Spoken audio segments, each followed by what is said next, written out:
સુરત શહેરમાં ફરી એકવાર શંકાસ્પદ ખાદ્ય પદાર્થોનો જથ્થો ઝડપાતા આરોગ્ય વિભાગ હરકતમાં આવ્યું છે। શહેરના સીમાડા ગામ વિસ્તારમાં આવેલી ગુરુકૃપા ટ્રેડિંગમાં એસઓજી અને આરોગ્ય ફૂડ વિભાગે સંયુક્ત રીતે દરોડા પાડ્યા હતા। દરોડા દરમિયાન કુલ 540 કિલો શંકાસ્પદ પનીર અને 89 કિલો દૂધનો માવો મળી આવતા અધિકારીઓએ સમગ્ર જથ્થો જપ્ત કર્યો હતો। જપ્ત કરાયેલા માલની કિંમત અંદાજે ₹1,56,300 હોવાનું જાણવા મળ્યું છે। ખાદ્ય પદાર્થની ગુણવત્તા તપાસવા માટે અલગ અલગ સેમ્પલ લઈ લેબોરેટરીમાં મોકલવામાં આવ્યા છે।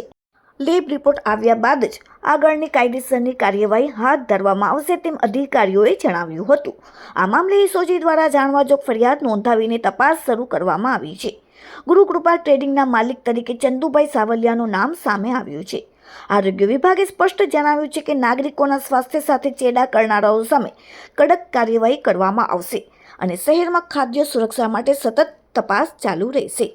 સર, એસઓજી પોલીસ દ્વારા સરથાણા પોલીસ સ્ટેશન વિસ્તારમાંથી ડુપ્લિકેટ પનીરનો જથ્થો પકડેલ છે। સર, એમાં શું હકીકત છે?